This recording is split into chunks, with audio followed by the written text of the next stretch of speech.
Hi. Right. Okay. Now we'd like to welcome our special guest, Dr. Ali Allawi, who is with us for the weekend. Dr. Allawi has had a long and distinguished professional, academic, and political career. He is currently a senior visiting fellow at Harvard's Kennedy School of Government, where he is lecturing on the themes of Islam, ethics, and human rights. He is the author of two important books. One is The Occupation of Iraq, and the second is The Crisis of Islamic Civilization, which you can find on the table back here, which is probably one of the seminal books of our times and a very important read. He is an honorary fellow of the Institute of Arab and Islamic Studies at Exeter University in the UK, and is also a senior associate member at Oxford University, St. Anthony's College. And he has also served in government posts in the new Iraqi government as Minister of Defense, Trade, and Finance at different times. Dr. Allawi has had, like most of us here, a fascinating journey in which he came to discover the inner dimension and spiritual dimension of Islam. This happened in London, where he met Sheikh Fadlallah Ha'iri, who brought him to this realization of the importance of Islamic spirituality and the central role it plays in our lives. And that drove him into a lifelong relationship with Sheikh Fadlallah and a quest of understanding and experiencing the inner dimension of Islam. Dr. Allawi has a keen and profound concern with the shadowing or overshadowing of the inner spirituality of Islam by its outer political and social expressions. And he has written books about that and articles. And what he sees as the resultant decline of ethics because of this eclipsing of the spiritual dimension of Islam and its, danger of disappearance from our lives. And he has seen it personally evidenced in the corruption and broad injustice and abuse of power that seems to be plaguing many Muslim majority societies. So he's focusing his work on understanding and proposing methods and ways of reviving Islamic civilization in a meaningful way for our times, and that can draw on, for its vitality, on the inspiration of Islam's authentic inner spiritual dimension. So I'd like to welcome Dr. Allawi, who will share many things of importance with us this weekend.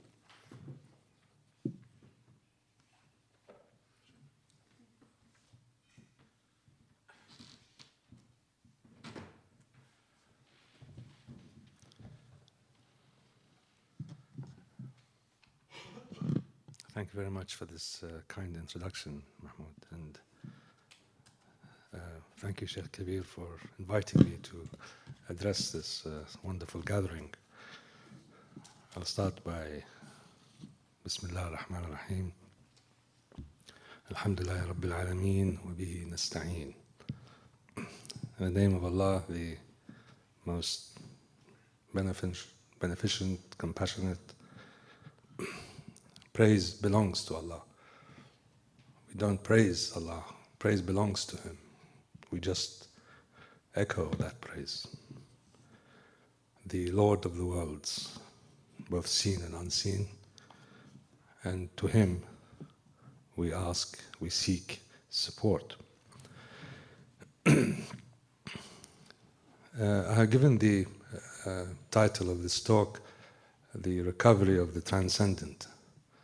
It might sound a very highfalutin title for something so simple and basic, but as life has become complexified, so have these simple attributes that human beings instinctively have or have become more and more subject to all kinds of analysis, assessments, and critical examination. In reality, there's nothing as simple as recognition of the transcendent, because what we're asking ourselves is to recognize the source of being. And the source of being is that, it's being. So our existence, our ability to walk, breathe, act, is all dependent on this singular force.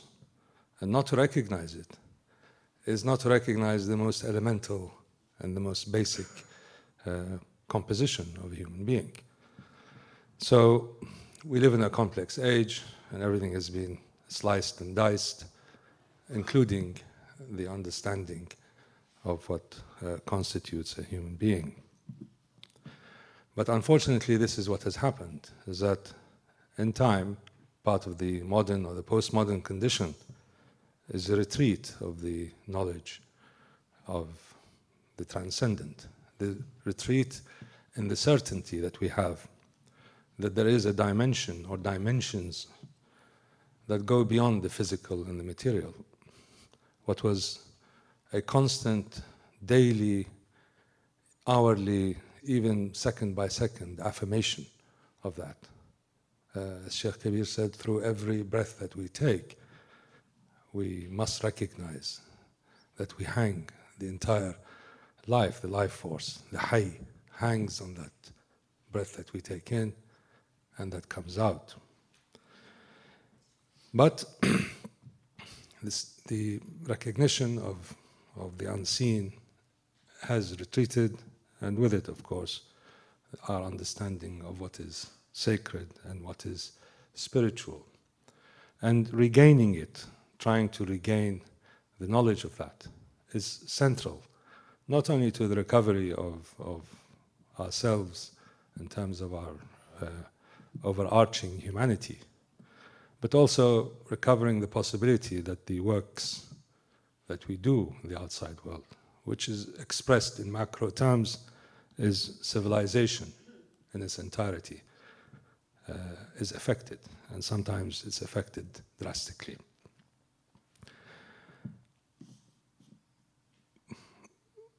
There are a number of questions that we have to ask ourselves as to why is this significant? Why is it significant that we recover the sense of the unseen? And what are the signs of its loss? How can we, when we make a claim that human beings are less attuned to the unseen now, what substantiates these claims? And what happens to us as individuals, as societies, when we cease to be anchored in the sense of the spiritual and the transcendent? And how do we know the transcendent, as it were, when we're trying to rediscover it? Instinctively, we know, but if we have lost our instinctive ability to respond to it, how can we be sure that the experiences and the openings that we have are real and are not the consequence of some heightened state that is not anchored in a true sense of certainty? These are all, I think, questions that none of our predecessors probably asked themselves, because it was taken for granted. It was taken for granted that these things constitute the building blocks of human beings. It's like questioning, why do you have a brain? These things are no longer issues of contention.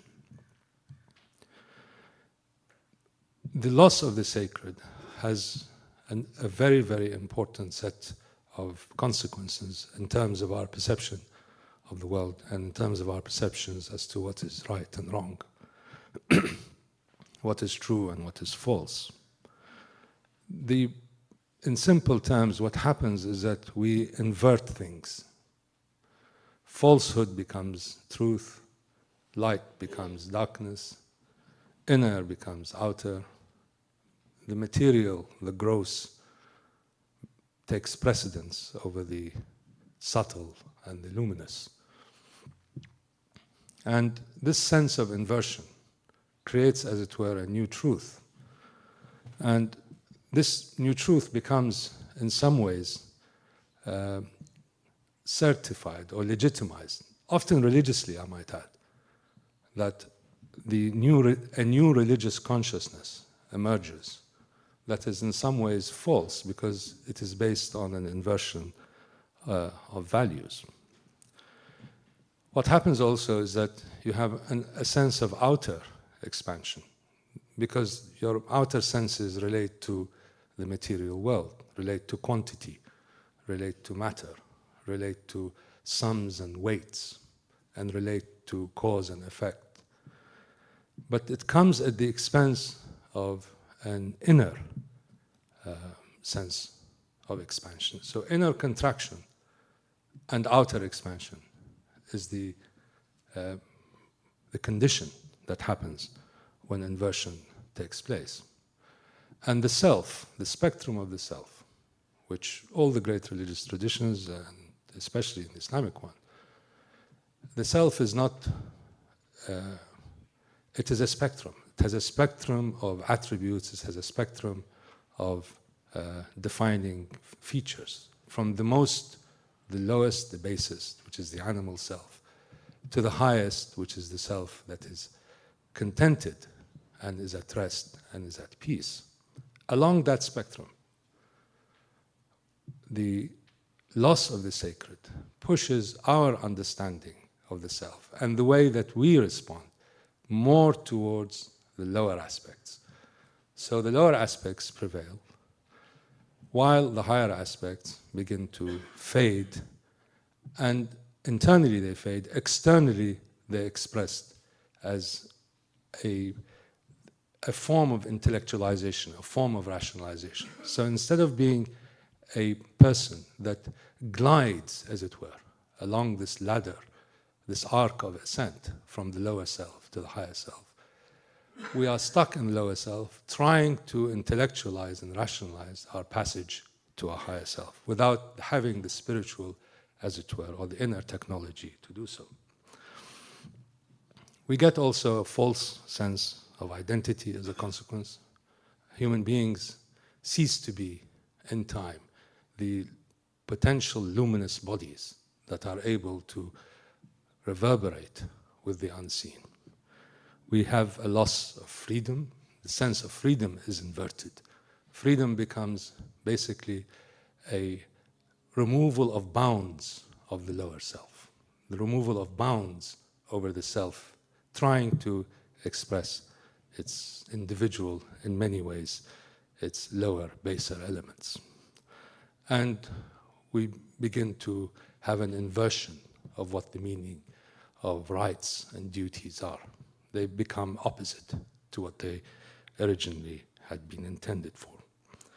And as a result, a form of false consciousness emerges. Now, this false consciousness is not something akin to, let's say, the determinist or the Marxist arguments that we had before, that certain classes develop a sense that is at loggerheads with their objective circumstances.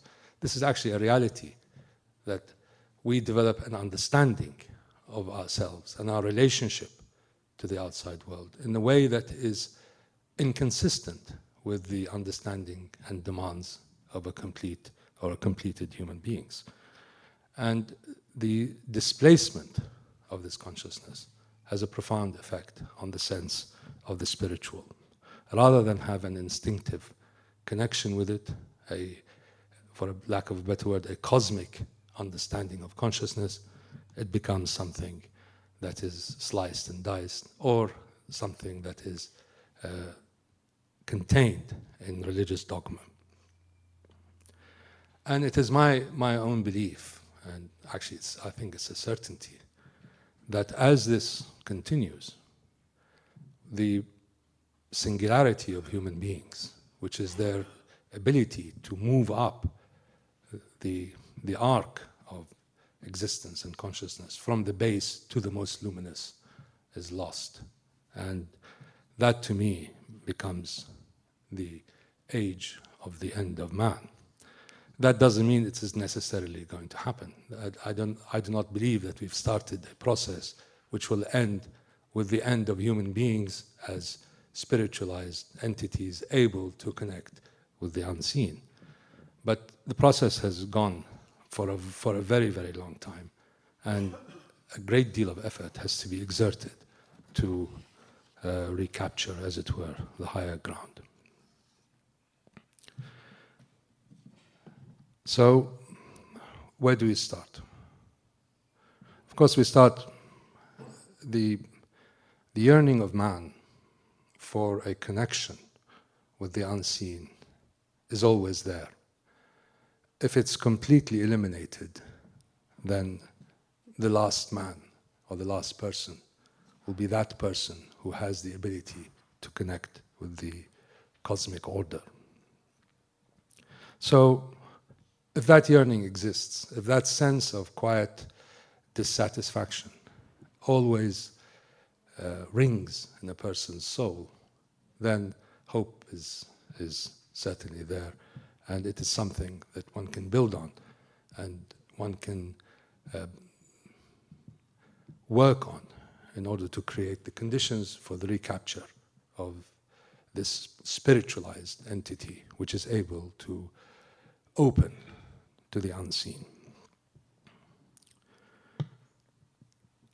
This one of the side effects also of the loss of an instinctive sense of the unseen is that the certainty that human beings had in their position in the order of the universe is replaced by doubt, is replaced by not so much non-belief or infidelity, but is replaced by a sense of uncertainty and a constant quest to regain the higher grounds, as it were, to regain the former condition.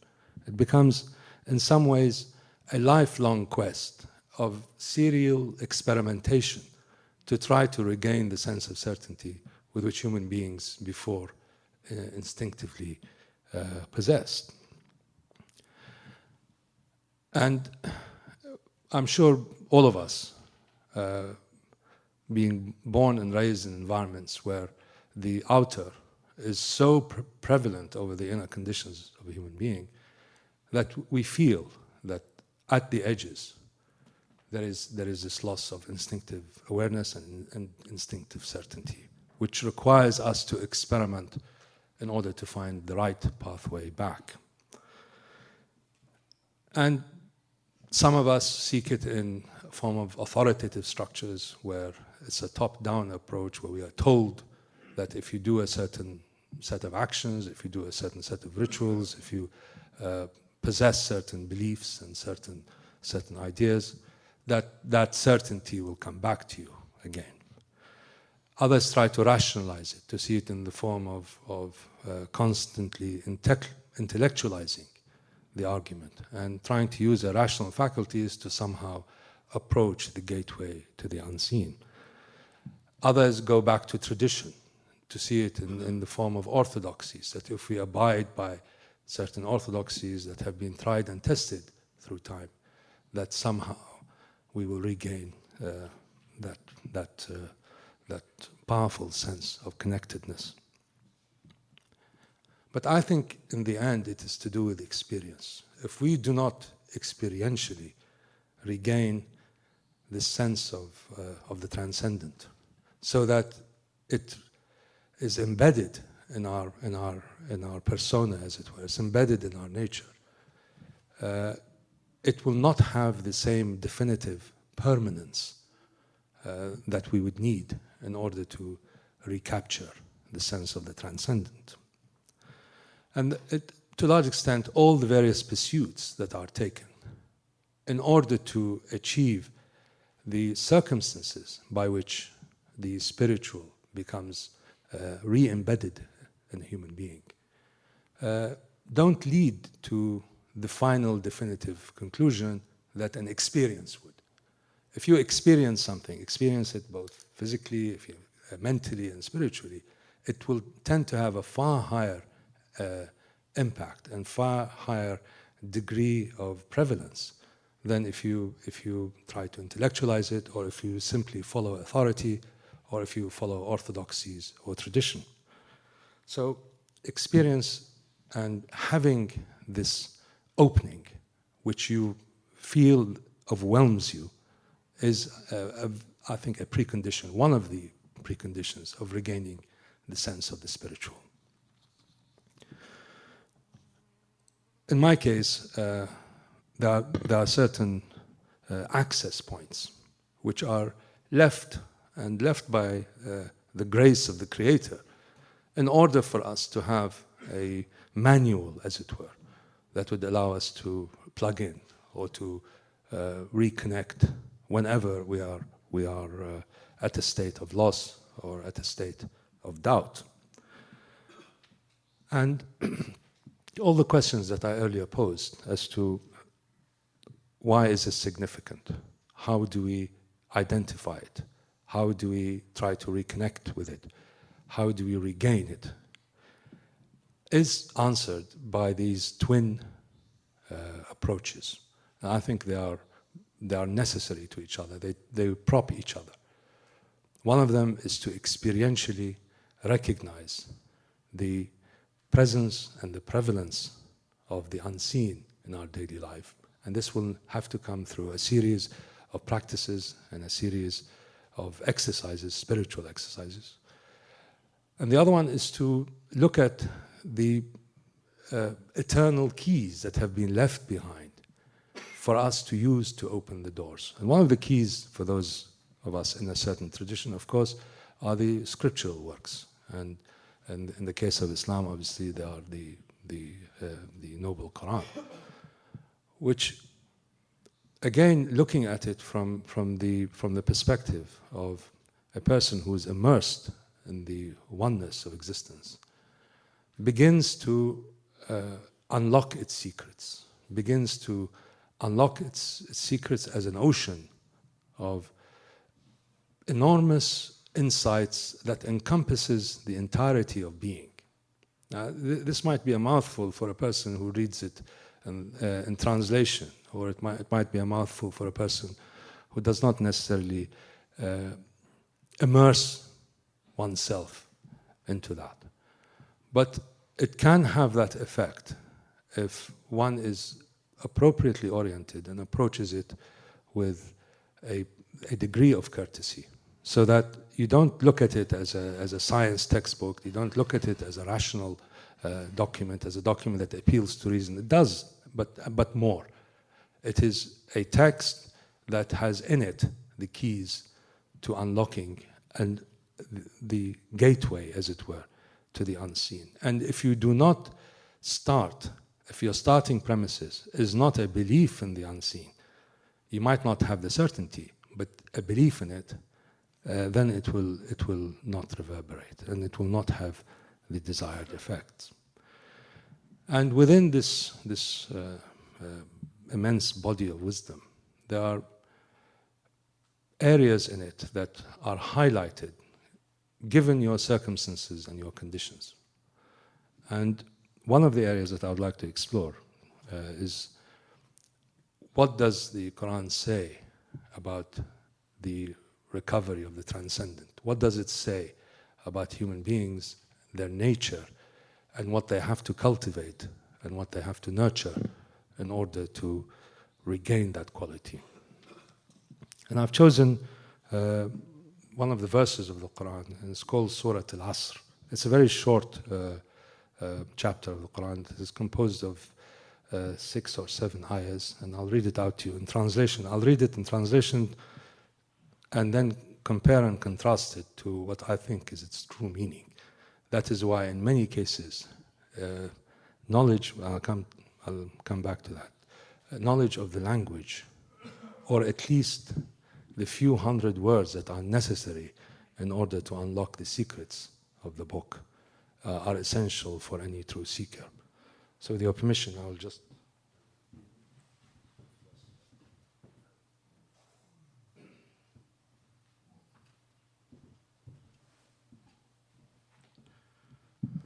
I'll read it in Arabic first. Bismillah ar-Rahman ar-Rahim.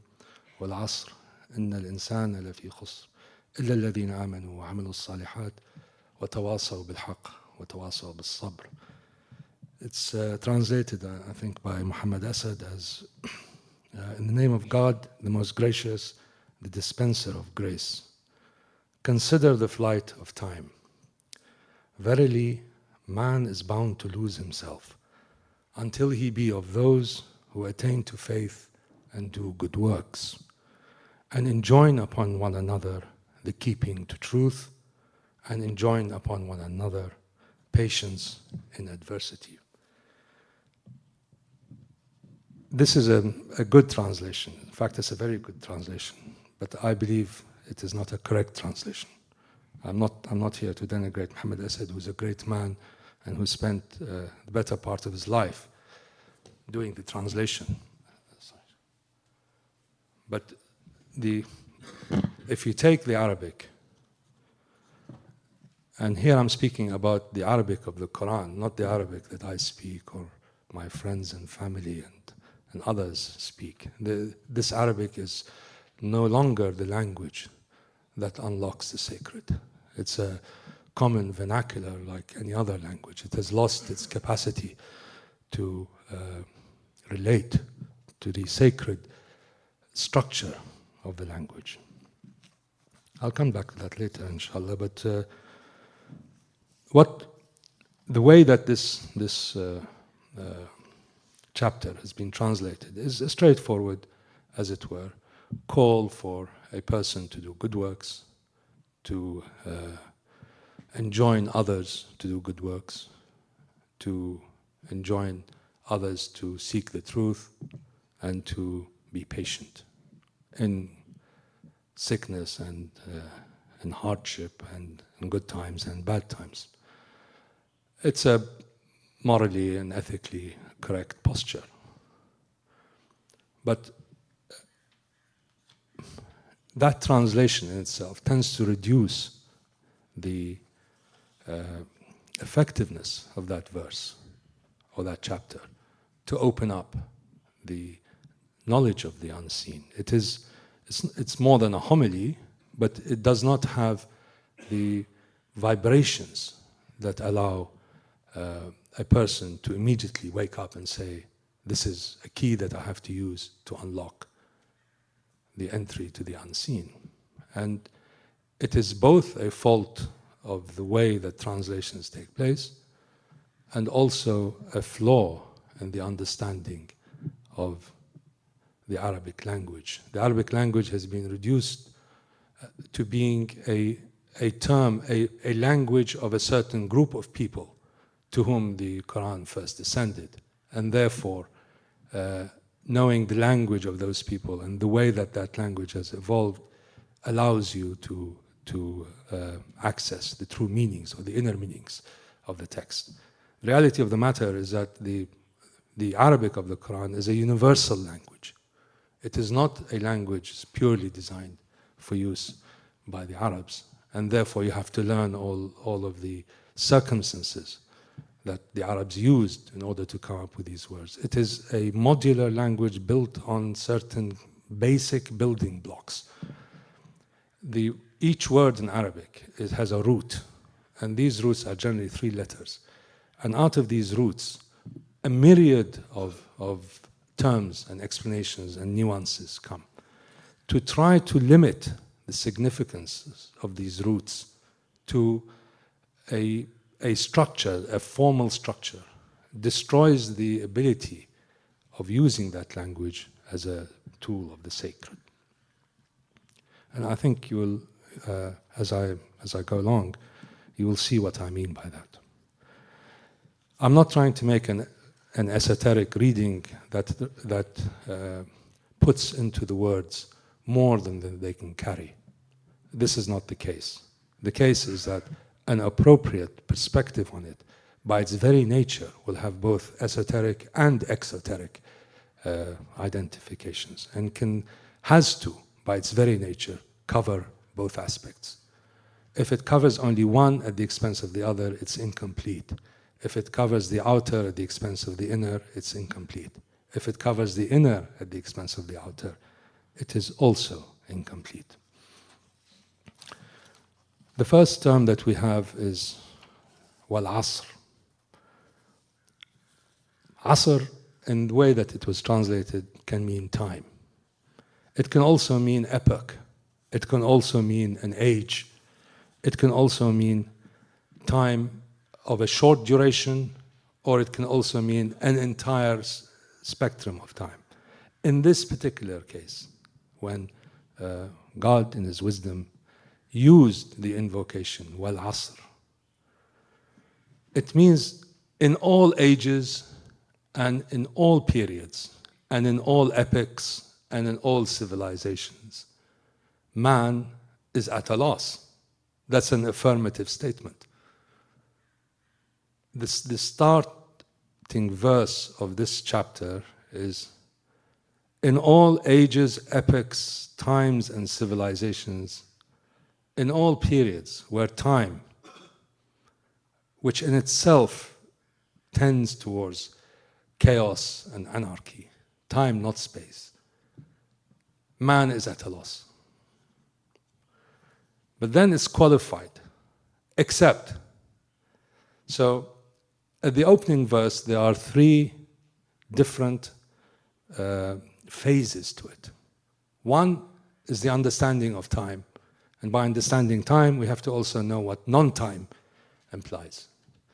Secondly, there's an affirmative statement that man is at a loss. Therefore, whatever you do, if you believe this book contains in it the wisdoms of creation and of the universe, then that statement is final.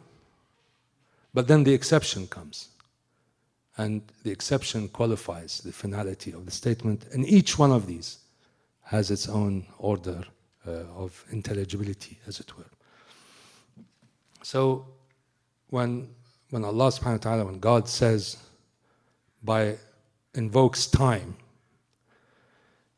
it means that all cycles of existence, all cycles of creation, all cycles of time, this statement holds true. Which also means, from another perspective, do not be fooled by the glitter of an age or by its counterpoint, the misery of an age. This really does not matter in the scheme of things. This is a statement that goes beyond the idea of time. So if we make statements that in the course of the next 50 years, science will unlock the secrets of all diseases and we'll all live to be 1,000,000 years, it does not in one iota detract from the certainty of the statement. Because the statement says in all times. So if we end up in being a kind of superhumans with all kinds of intellectual skills, with all kinds of material comforts, with all kinds of technological wonders at our disposal, it does not detract from the finality of the statement. So it's a universal statement, valid for all times and ages. However, it has also a limiting condition, which is time in itself is a creative act of the divinity. So if we're talking about non-time, then this statement not only does not apply, it's a different set of circumstances. So this statement that Allah subhanahu wa ta'ala, or God, has made is limited to the period where time operates. So in the unseen, this statement does not apply. It applies only in the here and now, the then and there, and to be in the future. So it is a statement also, a divine statement, as to the nature of time, and that time has embedded in it the seeds of decay and destruction. Not space, time. Because in the book, space is not given the same features that time has. we are bound by the limits of time, much less so by the limits of space. The second statement is made about man. It's insan. Insan in Arabic is man. It also means the entity that seeks friendliness and neighborliness.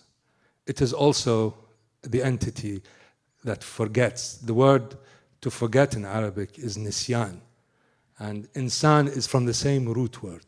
So it's the entity that also tends to forget. Forget what? It's the entity that forgets its origin. So man, there are many terms for human beings in the Quran. There's man as in gender. There's a human being, which is, then there's a qawm, which is a race or a nation.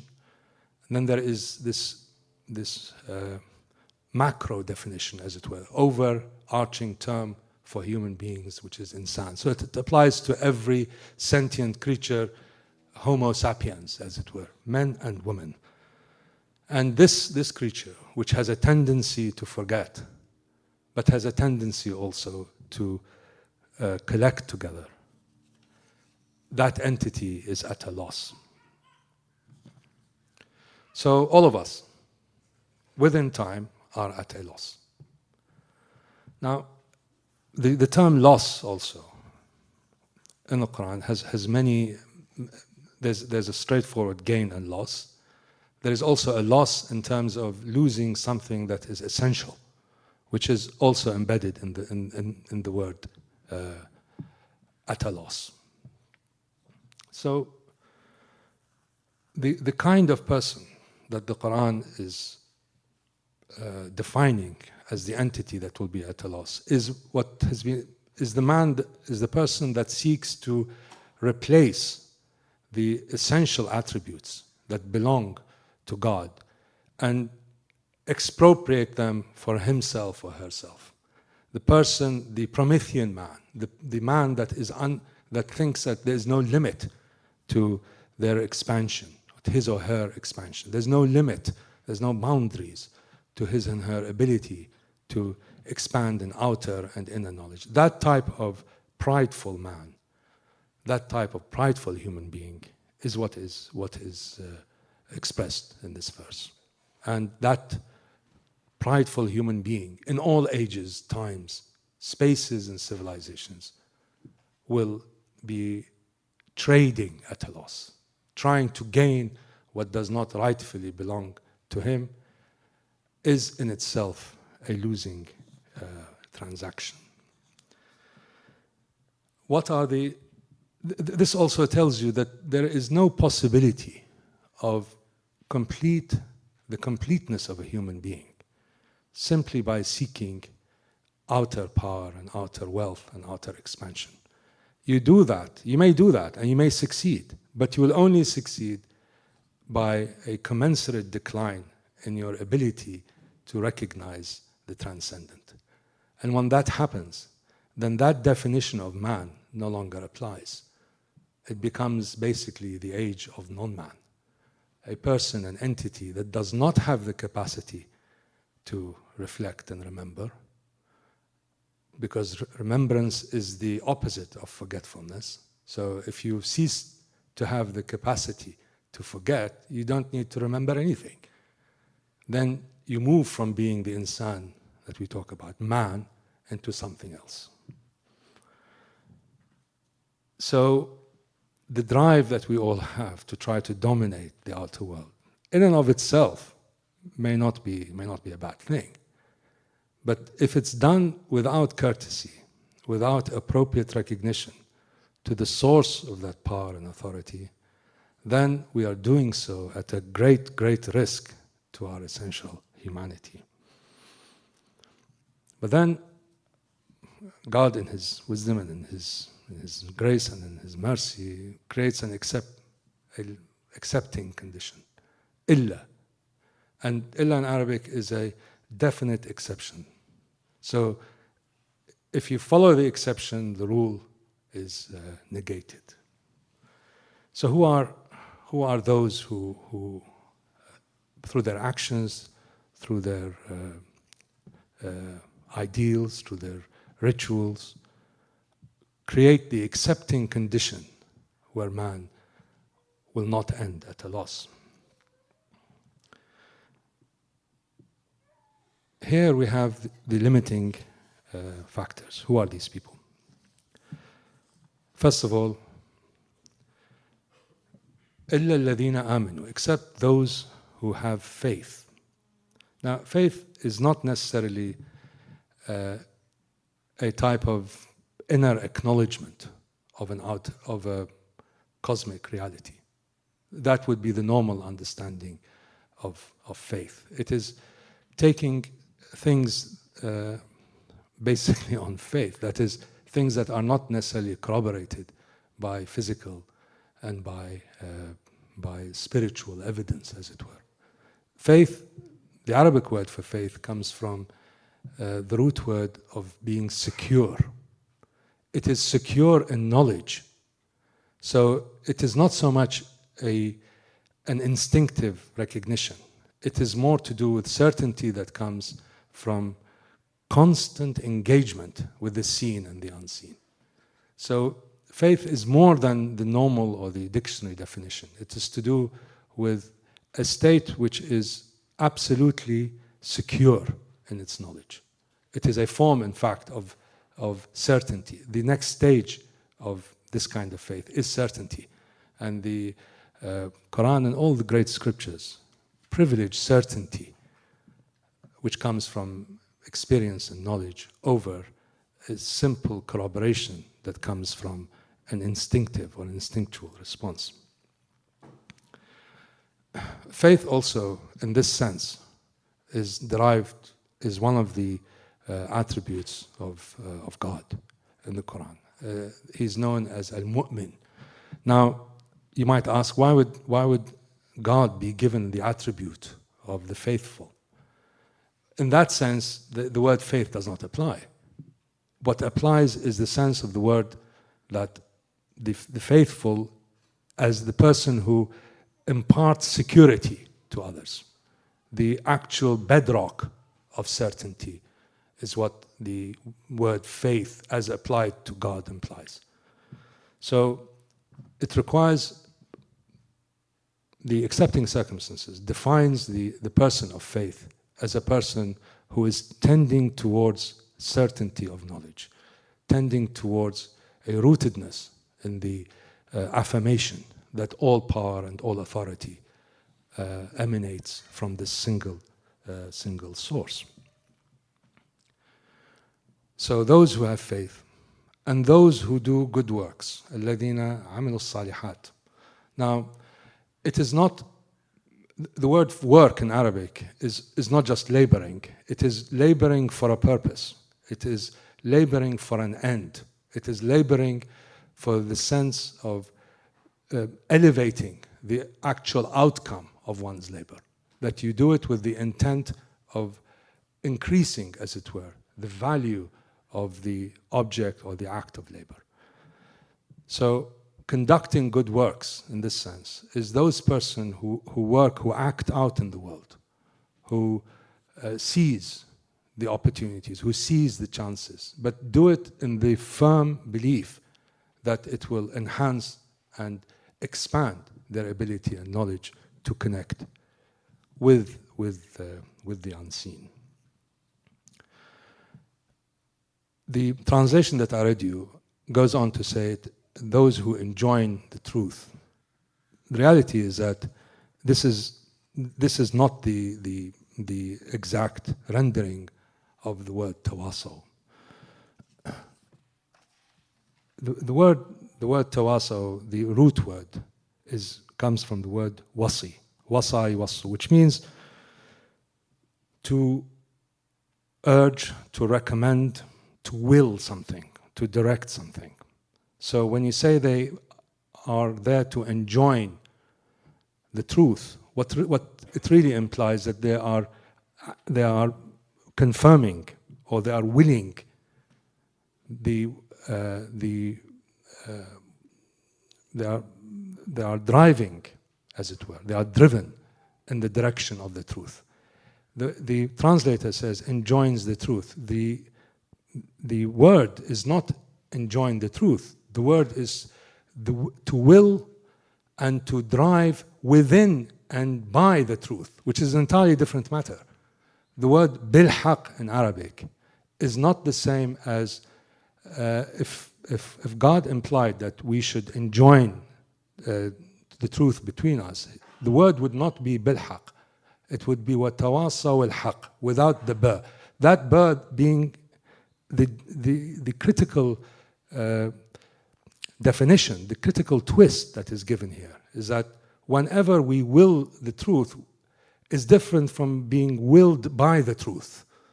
So every action, every form, every will must come under the umbrella of reality or the truth.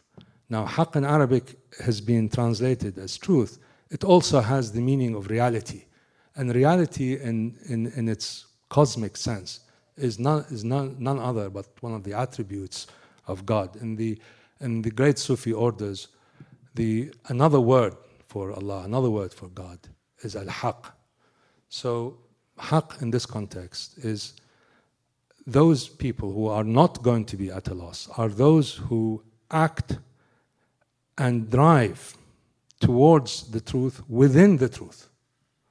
So the actor is not you, but you as an agent of the truth. This, I think, is a very, very important qualification, is that if you're looking at the meaning of the terms of the Quran and how these terms have a direct relation to a person trying to recover the transcendent, then these have to be, I'm not saying, God forbid, that Muhammad Asad was not a man in true submission. He was.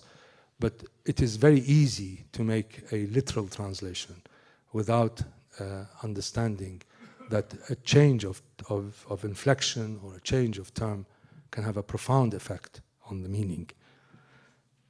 So the word tawasaw bil haq, enjoins. It is more than enjoin, as I said. It is to do with willing something. In fact, the word for a will in Arabic is wasaya. A testament is wasaya. When somebody is wasi over somebody else, it means that person is a trustee over someone else. So enjoining the truth actually means those who are driven by this desire to express reality under the command of reality. And we are, again, back to the word tawasaw, which is we are, in fact, deputized to do that. So those who are going to be outside of this umbrella directive of being at a loss are those who not enjoin the truth, but are driven by the desire to express the truth.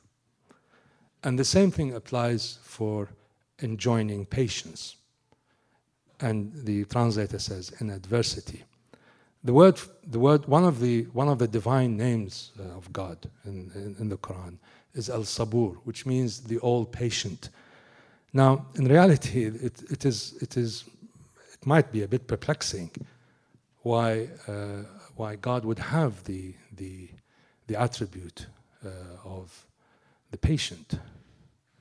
But if you again return it back to the beginning of the verse, the meaning of time, when time no longer applies, what is patience but the shrinking of time or the elimination of time? When you tell somebody, please be patient, it means that the period between what he desires and the outcome should not affect that person. So if you shrink that period to zero, then that person is all patient, which is what Allah is, beyond time. So the enjoining in adversity is actually to be a reflector of non-time, which is part of Allah's, God's names and attributes. So those who are, as it were, in a state of success, of felicity, rather than in a state of loss, are those to whom time does not define their connection to the unseen. It is those to whom time is basically a fraud. Of course, time is significant within time, but time is only an element of the entire spectrum of things. So, recovering the transcendent, experientially, it comes from rituals, it comes from dhikr, it comes from constant remembrance and constant reflection. Dhikr and fikr, these are the two terms that are always used in unison. Dhikr, to remember, fikr, to reflect. Dhikr appeals to and is designed to allow your spiritual cells, as it were, to align themselves to the unseen. Fikr allows your mental cells to allow themselves to be related to the unseen. So experientially, it is to do with dhikr and fikr, and to do with salat, to do with prayer. Of course, salat in Arabic, again, is not prayer. Salat means to put things straight. So every time you go into your prostration, every time you go into your devotion, you're trying to put yourself straight. It is not understood in the normal sense of petitionary prayer. It is more to do with straightening yourself out before you have the dialogue, the discourse. So salat, prayer, dhikr, remembrance, fikr, reflection, are the three pillars of experiential roads into the unseen. The other road for me, it is the Quran. For others, it might be some profound insights on the Quran by realized masters. Both would be ideal. In my mind, preference is to be given to one, but this is my own individual inclination. So, if the Quran, if the works and utterances of realized masters of the path who've been there and have come back. Yesterday, Brother Amin talked about the Prophet ﷺ going to the edge and returning. The greatness of these magnificent beings is the fact that they returned. Most people who see the visage, as it were, of the entirety of creation, why would you want to go back to this world? And all the problems and all the fact that he came back really is again, the Quran says, is a mercy to humanity, and this is true for all the great prophets. They all had this vision of the oneness of creation.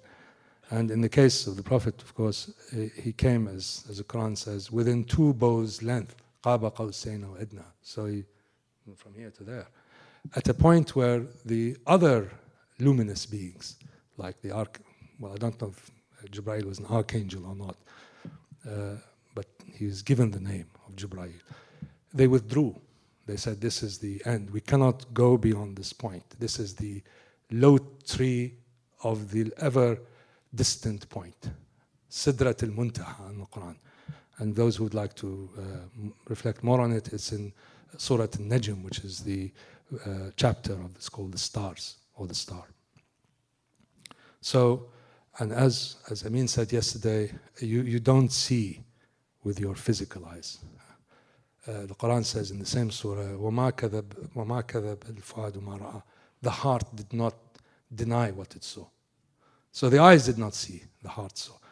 Now, these great insights for those who reflect on the Quran, and as I said, they can come directly for those who have the tools, and indirectly by reading and by immersing themselves in masters of the path. Ultimately, they all go back to these sources of wonderment. It gives you the ability to see the actions of the transcendent, of the unseen on you. Combine the two, and I think you have a fair shot at recovering the transcendent. And when you recover the transcendent, believe me, everything falls into place, or mostly falls into place. And things that bother you cease bothering you. Things that you think will never go away vanish. Things that you don't want to go away for a good reason. So it opens up an entirely new vista of experiences. And it is the best preparation, I think. As the Prophet said, die before you die. It doesn't mean die, drop dead, but it means die to your grosser aspects and elevate your higher aspects. They're all there.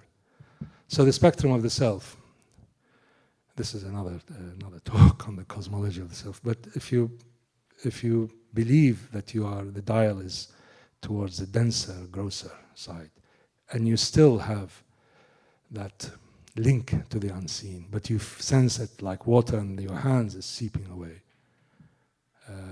to recover it is through experience and through immersion in the understanding of the inner meanings of great scriptures. And those who have commented and lived these great works. Of course, we follow on the prophetic path. The Maulana Rumi was immersed in the prophetic path, but he was also a man in true freedom, because he knew that he was bound to the one. So when you know you're bound to the one, why would you want to be bound to anybody else or to anything else? So freedom in some ways comes from submission, from a willing prostration to a higher authority. Then I think everything else becomes of a secondary nature.